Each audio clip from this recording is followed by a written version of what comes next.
Hello, everybody. I know this isn't the normal show, but this is a quick little episode of Not a Clue Podcast.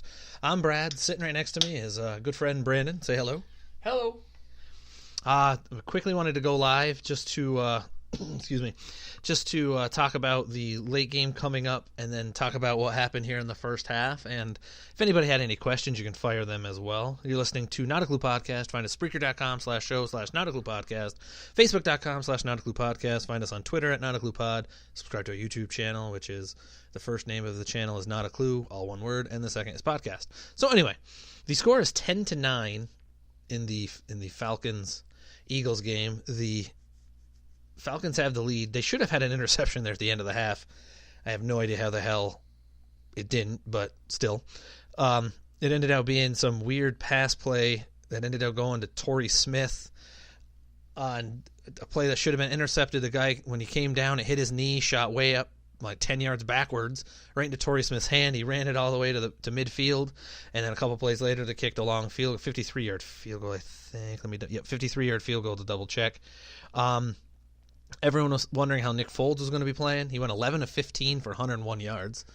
That's a little bit obscured, though, because of the pass interference play on the one deep pass, because it was a horribly thrown ball. Oh, yeah. And he missed on, two other ones, and there was penalties on them, though, that negated them. Oh, and they had that one huge duck that had the penalty. It was that was a duck and a half. He threw some pretty bad passes at first, even though they didn't count against his stats.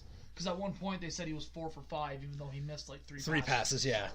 So that does skew it a little bit. Matt Ryan himself was 12 of 17, 116 yards at a touchdown.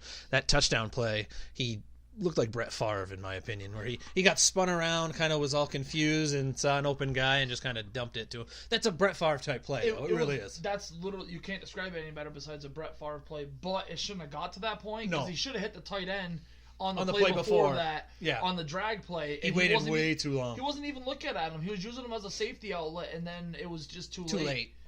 So it shouldn't even have got to that point. Because the linebacker's too quick, and he caught up to them. But it was a good play by Ryan, though. Oh, it was. It was but I completely agree. That shouldn't even have come close to that.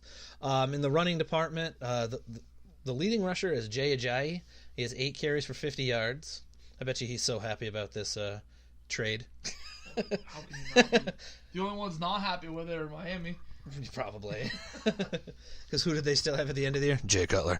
But he had 50 yards. I'll just go through the Eagles rushing. Nelson Aguilar is next with the 21-yard rush. That was a great play. That was a well-designed play. It caught them way off guard. I thought that was well-designed. LeGarrette Blount has that touchdown run, but he's got 5 carries for 5 yards. That's LeGarrette Blount type stats. Yep. Because then all of a sudden in the second half, he can run the ball 8 times for another 88 yards and another touchdown, because that's, again, LeGarrette Blount. And Nick Foles also registers with a yard. For the Falcons, surprisingly, it's Tevin Coleman with 42 yards on 5 carries leads the way. That's actually unusual. Yeah, normally Freeman. It's usually Freeman. Freeman has 1 more carry but only has 8 yards. His longest carry is 3, and Matty Ice has 2 yards rushing. Receiving, the leading receiver I'll just go with the Eagles here. Leading receiver for the Eagles is Corey Clement with 4 catches for 29 yards. Then you have Torrey Smith, 2 for 26, but that 20-yard play was the weird off-the-knee whatever play. Yeah. Then you have Alshon Jeffrey with a 15-yard catch, Aguilar with a 6-yard catch, Brett Selleck with a 6-yard catch, JJ with a 9-yard catch, and Zach Ertz with a 10-yard catch. Julio Jones leads the way, 4 catches, 43 yards. Mohamed Sanu, 2 for 41. And then you basically have a lot of ones here. Tevin Coleman for 14. Tiololo, I can't pronounce his name, with the first play of the game. So if you had him as the person to catch the first pass of the game, you win a lot, because I don't really think anybody had that. Austin Hooper has a 3-yard catch. Gabriel with a 3-yard catch. Oh, I overlooked Devontae Freeman, 2 catches for 6 yards. So, and then also Matt Bryant, the 700-year-old kicker, has a field goal. Still the best in the league. Oh my God, he's clutch. He really is. But basically going on with the first half really quick, the 3 points at the end shouldn't have even happened, so it could have actually turned the other way, because with a guy like Julio Jones on the field, you could instantly have a huge play on your hand, and next thing you know, it's either a late field goal, because they had 2 timeouts left from what I saw. So they could, 1 timeout, excuse me, they had 1 timeout left. But still, they had a timeout to kill the clock if they needed it. And then they have a lot of guys who know how to catch the ball. Like, pretty much everybody I just listed, well, that guy, the guy who caught the first catch, he's about the only one I'm like, I don't know if I trust that guy catching it. But everybody else, even the running backs, I would trust them catching the ball. Yes. Now, I'm going to quickly go into the late game really quick, which is the Titans and the Pats, which I really would love to see an upset. I seriously, really, and truly would love to. 85% of the population would like to see an upset. Oh, and I think you're lowballing the 85%. It's just Patriot. It was just Patriots fans, and then the rest of the country, and it's that them against us mentality, which they've earned. Oh, definitely. And they wear it with a lot of fucking pride. Yep. They really do. But I'm just gonna go right out and say CD has the Titans upsetting them. Really? 27-24. I would love nothing more than to see that. Oh, so would I. Like a last-second field goal, Ryan Suckup kicks like 51 yards, boom, win. I'd love to see that. I don't care how they win it. If that's the case, that's even more dramatic, and I fucking love it. But it's not realistic. No. Oh my God, no. Also, or being down by like 4, the Patriots. You know, Brady has a wide open Gronk and like somehow misses him, and it's picked, and that's how the game ends. I'd love to see it that way too. But realistically, I see the Patriots winning 31-17.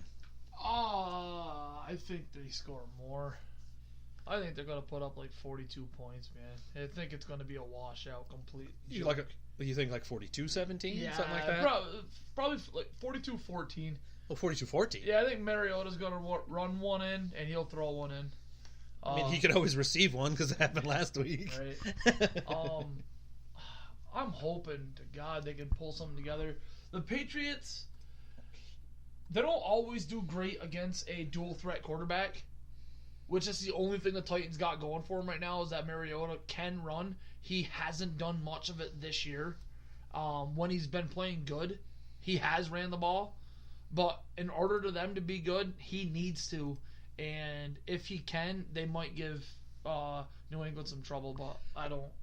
If he's on his game at all, it'll help. It'll open Derrick Henry up. Yeah. Because Derrick Henry's been a workhorse, and in the second half, he's really been well. So if they're getting crushed, that's going to take Derrick Henry out of the. That's what I'm saying. Like Mariota needs to keep him in the game, and by the only way he can do that, he can't do it all with his arm. He's not that talented, I don't think, as a thrower. But as a dual threat quarterback, he definitely can get it done. He's just got to keep the pressure on him. If he can keep plays alive, they have a better chance of because I mean they could smash it with Henry, they really can, but they have to be close. Yeah, but the Patriots will just stack the box. Oh yeah. And with guys like Trey Flowers and stuff on defense for their line and with the front seven, I should say, honestly, I hate the Patriots, but when I did a fantasy league where we actually drafted defensive players, we had to pick a couple linebackers, a couple D linemen, a couple backs, and then a utility defender. Trey Flowers, I think, was my third defenseman picked. I had Ryan Shazier as my number 1, which then turned into what it did. And I think Eric Weddle was my number 2 because I'm a huge Eric Weddle fan, and he gets he gets a lot of picks and he gets forced fumbles. I mean, and those are big point scorers. And then Trey Flowers, I believe, is my third defensive player picked. Didn't Weddle lead the league in turnovers created this year? I think he was in the top couple. He was in the top 3 at least. He was up there.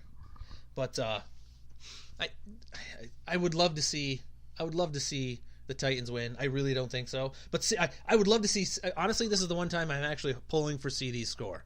Yeah. His 27-24 score. CD, I hope you're right. CD also, by the way, is not. We couldn't do the show. The complete show because he's at one of his best friends' father's funeral, and he's hanging out with them and the family, so he's taking care of that, and we send our condolences to our good friend Will of the show. His father passed away, so we send our condolences, and next week we'll be back with both of us, weather permitting again. Next weekend's a good weekend though. 40s next weekend. Oh, really? Yes. Oh, nice. Yeah, another thaw coming next weekend. I'm hoping that the weekend after, on the Monday, when I leave for Florida, is great. It's 2 weeks from Monday. Oh, second half is starting. We're getting off the air, everybody. Have a good one. Thank you for listening. Remember, Spreaker.com/show/NotACluePodcast. Find us on Facebook, Facebook.com/NotACluePodcast. Twitter @NotACluePod. Please subscribe to our YouTube channel.